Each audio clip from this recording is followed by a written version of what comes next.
Imagine waking up every morning with a mental alarm blaring, telling you that something's not right. Even when there's no danger, your brain sends signals like wildfire. What if you forgot something? What if you hurt someone? What if you're secretly evil? You try to ignore it, but the thoughts don't go away. So you check.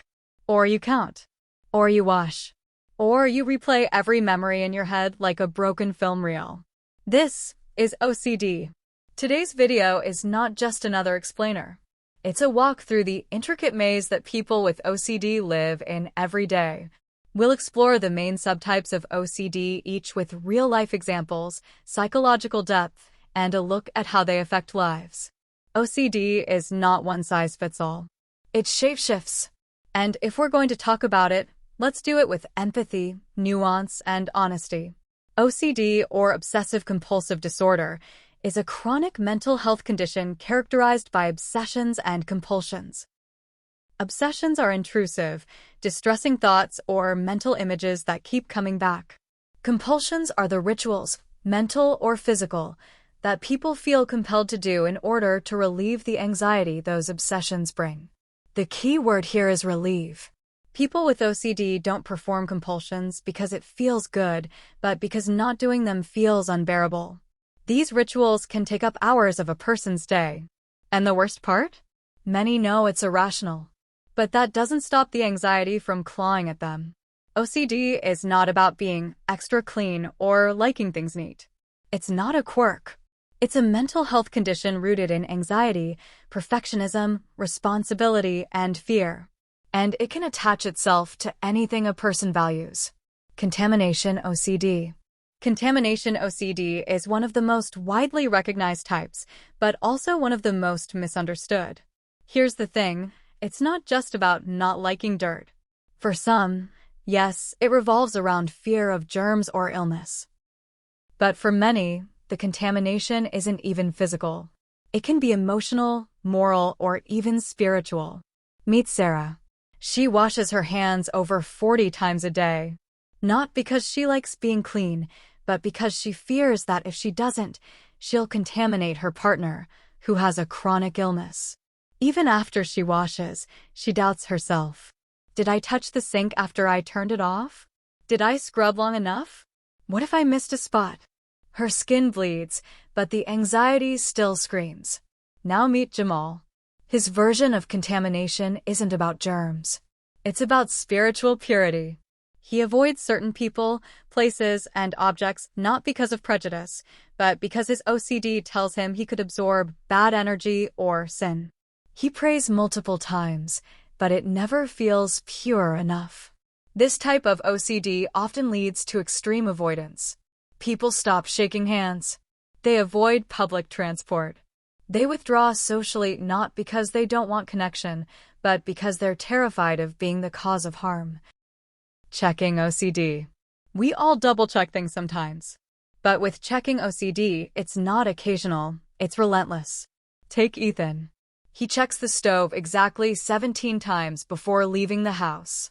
Not because he's unsure of his memory, but because his OCD tells him that if he doesn't, his apartment will catch fire and someone could die. It doesn't matter that the knobs are clearly off. He still needs to go back. Just one more time. Maybe two. And it's not just physical checking. For people like Mira, it's mental. She rereads every email she sends 10 times minimum.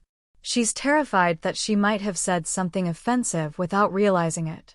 Even a thank you email becomes a battleground of doubt and self-critique. This constant checking isn't a sign of being careful. It's a compulsion driven by a crushing fear of making a mistake and being held responsible for it. Symmetry and ordering OCD.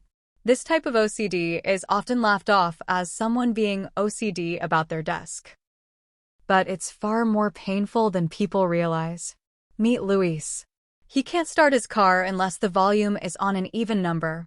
If he accidentally turns it to 17, he has to tap it back up and down several times until it feels right. If not, he's overwhelmed by a sense of dread, as if something bad will happen to his family.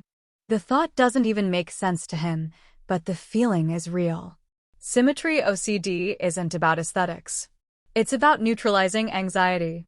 A woman may need to tap her left shoulder after bumping her right, because if she doesn't, she feels unbalanced, wrong, unsafe.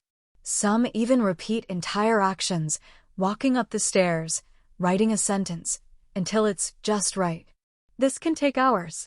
It's not about perfectionism. It's about fear. Raw, irrational, unrelenting fear. Harm OCD.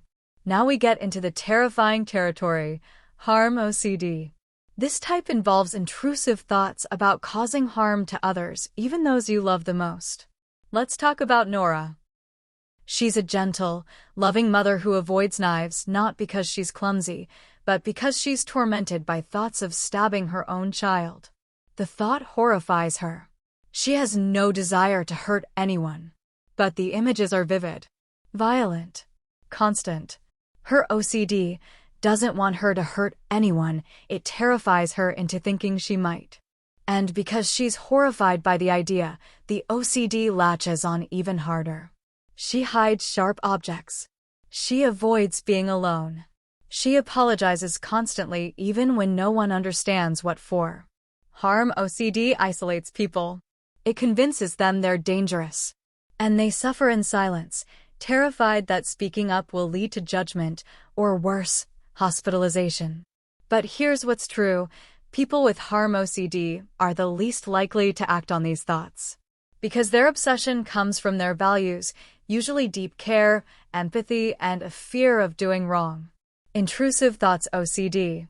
Now, let's talk about one of the most secretive and shame-ridden forms. Intrusive thoughts OCD. This type includes taboo thoughts about sex, violence, blasphemy, identity. These are not fantasies. They are unwanted, disturbing, and deeply distressing. Ali is a devout Muslim. During prayer, he suddenly imagines screaming profanity toward God. He's crushed. He repeats his prayer. Then again. Then again. He avoids mosques. He thinks he's a terrible person. But he's not. His OCD has targeted what he holds sacred. Then there's Lena. She's horrified by images of child abuse that flash into her mind. She's never acted on them. She has no attraction. But the thoughts come anyway, and she avoids kids entirely. She's terrified someone will accuse her. That she's broken. Evil. But here's the thing. The content of these thoughts doesn't reflect who the person is. In fact, the more disturbing the thought feels, the more likely it's OCD. Because OCD attacks what you fear losing most: your morality, your values, your sense of safety. Relationship OCD, ROCD. ROCD is a cruel twist. It turns love into doubt. Picture Ben. He's been with his partner for 4 years. They're compatible, happy, and deeply in love. But suddenly, his mind starts asking, is she really the one? What if I'm making a mistake? What if I'm settling? He replays old moments, obsesses over flaws, compares her to exes. He feels nothing but confusion. Or take Emily. She constantly wonders if she's a good enough partner. She asks for reassurance daily. Not because she's needy, but because her OCD convinces her that she might secretly be unlovable. ROCD doesn't mean someone doesn't love their partner. It means their OCD has latched onto the importance of that love and turned it into a battlefield of self-doubt and anxiety. Here's the most important part. OCD is treatable. The gold standard therapy is ERP, exposure and response prevention. It helps people confront their fears without performing the compulsion. At first, it's terrifying. But over time, the brain learns. I can survive this discomfort. Medication like SSRIs can also help by reducing the intensity of the anxiety. But beyond therapy, people need community, understanding, compassion. The road is hard, but it's walkable with the right support. OCD doesn't always look like hand-washing. Sometimes it looks like a smile hiding a storm. Sometimes it looks like doubt that never rests. Sometimes it looks like love twisted into fear. If you've seen yourself in this video or someone you love, please remember, OCD doesn't define you. You are not your thoughts. You are not broken. And you are not alone. Disclaimer: this video is not a substitute for professional diagnosis or treatment. If you believe you or someone you know may have OCD, reach out to a licensed mental health professional. Recovery is possible, and you deserve support.